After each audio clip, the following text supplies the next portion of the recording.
বাহমান সন্ন্যাসীকে প্রণাম করে যত জোর শক্তি বলটিকে ছুঁড়ে মারল এবং তার পিছনে পিছনে ঘোড়ায় চড়ে চলতে লাগল। কিছু দূর যাবার পর বলটি একটি পাহাড়ের পাশে এসে দাঁড়াল। বাহমান আশ্চর্য হয়ে দেখল পাহাড়ের চারদিকে অনেক মানুষ পাথরের মূর্তি হয়ে পড়ে আছে। সাহসের উপর নির্ভর করে বাহমান পাহাড়ে উঠতে আরম্ভ করল। 2-1 পা উঠা মাত্র অদৃশ্য মানুষের কণ্ঠে তাকে পাহাড়ে উঠতে বারণ করতে লাগল। সন্ন্যাসীর কথা মতো বাহমান পিছন ফিরে না তাকিয়ে সামনের দিকে এগোতে থাকল। প্রায় যখন অর্ধেক পথ উঠেছে তখন পিছনে তুমুল চিৎকার শুনে সন্ন্যাসীর কথা ভুলে গিয়ে যে পিছন ফিরে তাকালো সঙ্গে সঙ্গে সে পাথরের মূর্তিতে পরিণত হল।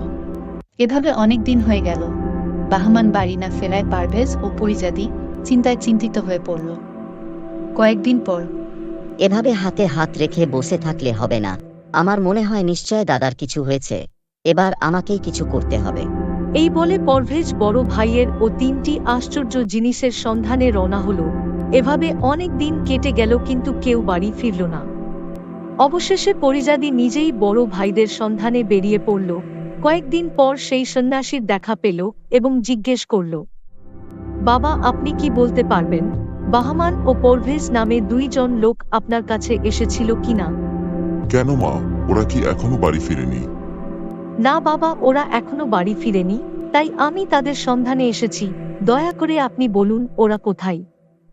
হ্যাঁ, ওরা 3টি আশ্চর্য জিনিসের সন্ধানে আমার কাছে এসেছিল। আমি ওদেরকে অনেক বারণ করেছিলাম, কিন্তু ওরা শুনেনি। আমার মনে হয় ওরা ওখানে পাথরের মূর্তিতে পরিণত হয়ে গেছে। বাবা, ওদেরকে কি বাঁচাবার কোনো উপায় নাই? হ্যাঁ, একটা উপায় আছে, কিন্তু সেটা অনেক কষ্টসাধ্য। তুমি পারবে বলে আমার মনে হয় না। বাবা তবুও আপনি বলুন, কি সেই উপায়? আমার যতই কষ্ট হোক না কেন আমাকে যে পারতেই হবে। এ কথা শুনে বাহমান ও পারভেজের মতো একটি বল দিয়ে বলল, সেই পাহাড়ের চূড়ায় যে কথা বলা পাখিটি আছে সেই বলে দিবে। কিন্তু সাবধান, পাহাড়ে উঠিবার সময় একবারও পিছন ফিরে দেখবে না বা ভয় পাবে না, কারণ সেই পাহাড়ের পাশে বহু রাজা সৈন্য সামন্ত নিয়ে পাথর হয়ে আছে।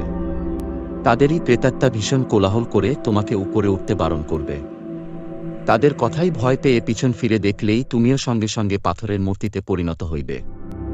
এ কথা শুনে পরিজাদি সেই পাহাড়ে ওঠার আগেই তার নিজের 2 কানে ভালো করে তুলো ঠুসিয়ে নিল, যাতে বাইরের কোনো শব্দ সে শুনতে না পায়, এবং সে কিছুক্ষণ পর পাহাড়ের চূড়ায় কথা বলা পাখির কাছে পৌঁছে যায় এবং পাখিটিকে জিজ্ঞেস করে, তোমাকে পাওয়ার জন্য যারা পাথরের মূর্তি হয়ে আছে তাদের জীবিত করার উপায় বলো।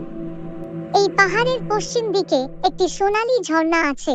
সেই ঝর্ণার পানি এই পাহাড়ের চারিদিকে ছিটিয়ে দিলেই সবাই জীবিত হয়ে যাবে। পরিজাদি তাই করল।